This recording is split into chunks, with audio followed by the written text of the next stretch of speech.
Welcome to Real Answers for Real Artists. I'm Joel Pelsue, and today we have a question from Mike here in Los Angeles.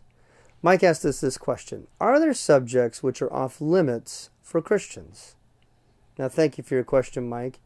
You know, people hear a question like this. We usually think in terms of whether a Christian can explore difficult subject matter in areas like sexuality, violence, or pornography, as they explore those things through their artwork or film. Sadly, there is a real history in the Christian community of avoiding these topics and sometimes criticizing people who do explore them. Yet on the other hand, within the mainstream culture, there's a tendency to embrace those works of art, film, and music that are more raw and explicit about sexuality and violence. So a Christian naturally involved in the art world or entertainment industry can be and feel in a very precarious situation. Now, if they explore the subjects of sexuality and violence more explicitly, they'll be criticized by some of the Christian population, and if they avoid doing that explicitly, they could be criticized by the broader culture. But the simple truth is this: it doesn't have to be this way. You know, authentic Christianity recognizes God is sovereign over everything, and there's no topic which God is unable or unwilling to address. In fact, Orthodox Christianity embraces the idea that God is big enough to deal with all the tough issues. So if Christians want to honor God in their creative pursuits, they can follow the model set by God himself as they explore all of those difficult subjects.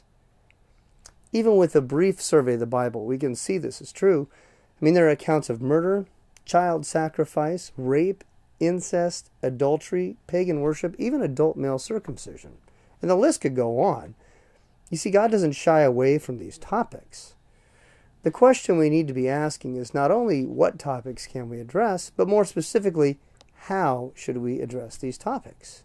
Now, if you want to get a real in-depth understanding of issues like this, look up the Arts Entertainment Institute on our website and see if you can join us in Los Angeles for the next institute.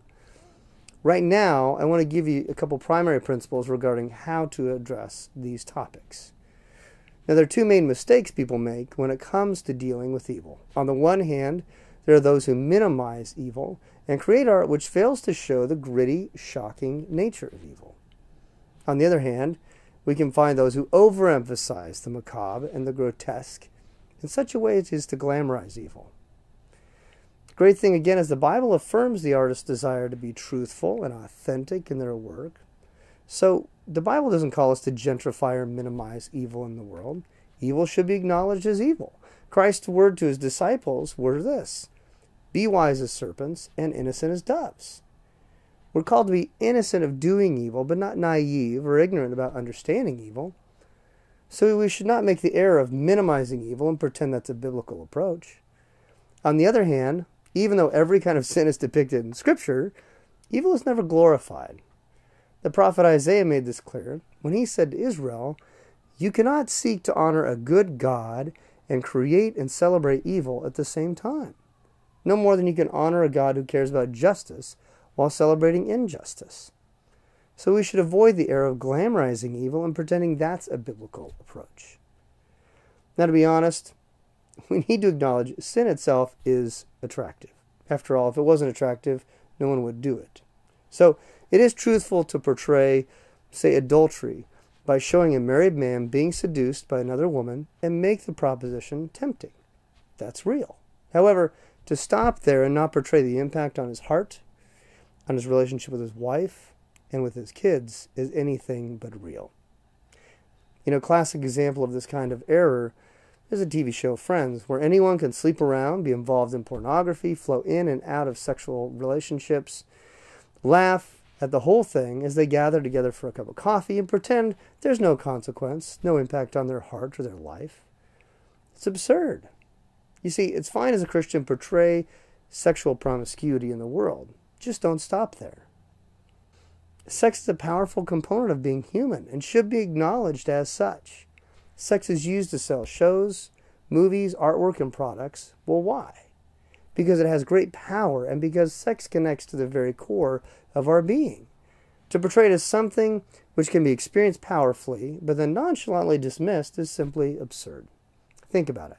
Something cannot be profoundly powerful and powerless at the same time. Now, Don't hear me wrong. Christians do not need to tie things up in nice, neat bows. Even Christ did not tie up all the loose ends in his parables. In fact, sometimes we can communicate more by inviting people to ask questions than we can simply by giving answers. So to come back to the original question, are there any subjects which are off limits for Christians? No. You're free to address every subject in the world. The caveats and the principles are these. First, don't minimize evil. Second, don't glamorize evil. Third, be real about the temptations. And fourth, be real about the consequences. The reality is, if Christians don't address these issues, we cannot effectively be salt and light in the culture where we live. There's a very real and dynamic dialogue in our culture today, and the topics of morality, sexuality, the presence of evil are very much at the center of that dialogue. So the question at hand for Christian men and women is this.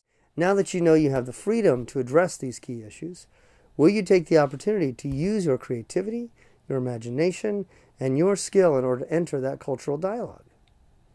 Thank you for your question, Mike. I hope this is an encouragement to you.